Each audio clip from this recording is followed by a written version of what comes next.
Акыркы сааттарга алынган жаңылыктардын топтомун тааныштырып, студияда Абдумалик Базарбаев болом. Саламатсыздарбы?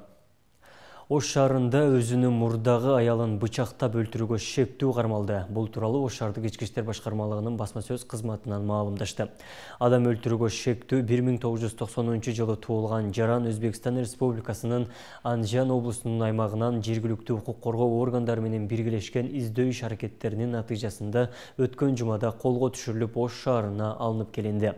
Учурда анын үстүнөн адам өлтүрүү беренеси менен кылмыш иши тергелүүдө. Кылмыштуу окуя Ош шаарында ушул жылдын 3-октябрына катталган. Шектүү 1990-жылы туулган Жаран өзүнүн мурдагы аялын өлтүрүү максатында ал жашаган үйгө барып, аялды бир нече ирет денесине бычак сайып, изин жашырып кеткен. Жабырлануучу 1998-жылы туулган аял окуя болгон жерде көз жумган деп айтылат маалыматта. Баткенде Кыргыз-Тажик чегарасындагы чырдан жабыркаган 311 кишиге 200 000 сомдон берилди. Бул тууралуу Өзгөчө кырдаалдар министрлигинин басма сөз кызматы маалымдады.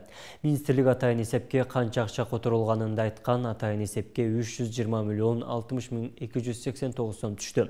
Көрсөтүлгөн суммадан чегарадагы чырда жабыркаган 311 жаранга 200 000 сомдон бөлүнүп берилди деп жазылат кабарда. Мындан тышкары Баткен, Лейлек райондорунда жабыркагандарга 13.870 тонна көмүр түшүлгөнү кошумчаланды.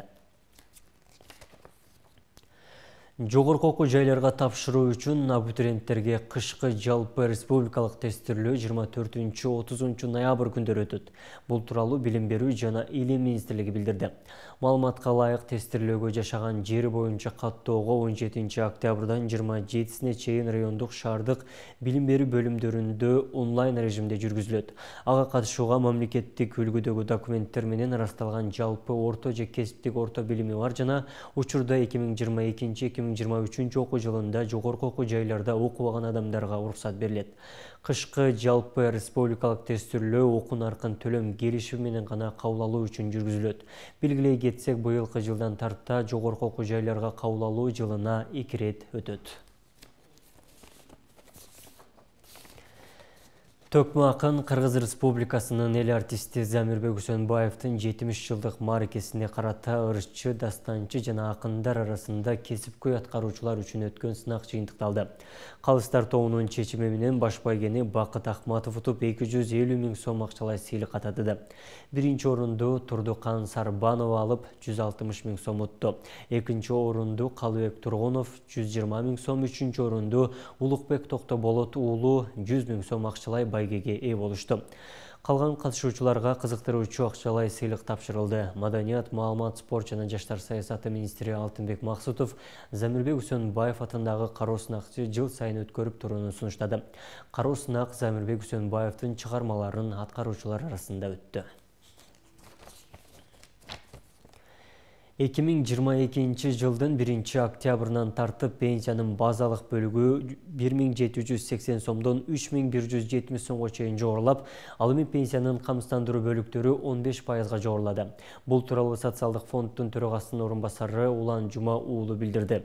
Анын айтымында пенсиянын базалык жана камсыздандыруу бөлүктөрүн индексациялоонун жыйынтыгы боюнча жалпы пенсиянын орточо өлчөмү 8080 сомду түздү. Бул жыл башындагы пенсиянын өлчөмү 33%га же 1988 сомго жогору. Өлкө аймагындагы 735 миңден ашуун пенсионердин пенсиясын индексациялоого 4 миллиард 424 миллион сом, анын ичинде республикалык казынанын каражаттарынын эсебинен пенсиянын базалык бөлүгүнө 3 миллиард 83 миллион сом, пенсиялык фонддун каражаттарынын эсебинен пенсиялардын камсыздандыруу бөлүктөрүнө 1 миллиард 341 миллион сом кошумча керек дейт ал. Улан Жума уулу пенсионерлер 2022 жылдын октябрь айынан тартып пенсияларын жогорулатылган өлчөмдөрдө ала башташканын белгилеп кетти. Пенсиянын жогорулашы жарандардын стажына байланыштуу көбөйтүлдү. Стаждагы ар бир кызматтыкы ар башка болот, деди ал. Кыргыз темир жолу мамлекеттик ишканасы 17-21 октябрь күндөрү Бишкек-Нарын Торугарт жолунун 131 чакырымы Боом-Капчыгай убактылуу жабууларын билдирди. Бул убакыт аралыгында аталган аймактагы жолдун боюндагы кооптуу таштар түшүрүлүп тазаланат. Таш кулатуу учурунда жолдун бир тарабы жабылып, иш саат 9:00-дөн 15:00-гө чейин жүргүзүлөт. 30-40 машина чогулган сайын ташкулатуу убактылуу токтотулуп, машиналар өткөрүлүп турат. Бул иштер ташкулоо коркунучун алдын алуу максатында жүргүзүлүүдө. Кооптуу таштарды кулатуу иштери өткөн аптада Бишкек-Торгарт жолунун 129-чакырымында жүргүзүлгөн. Бишкекти Ысык көл жана Нарын облустары менен байланыштыруучу негизги автожолдун 25 чакырымдайы Боом Капчыгай аркылуу өтөт. Ош ТВнын күндүзгү жана түшкү жаңылыктарын жыйынтыктайбыз. Жаңылыктардын топтомун түз эфирден саат 19:00 көрө аласыздар. Амандыкта жүз көрүшөлү.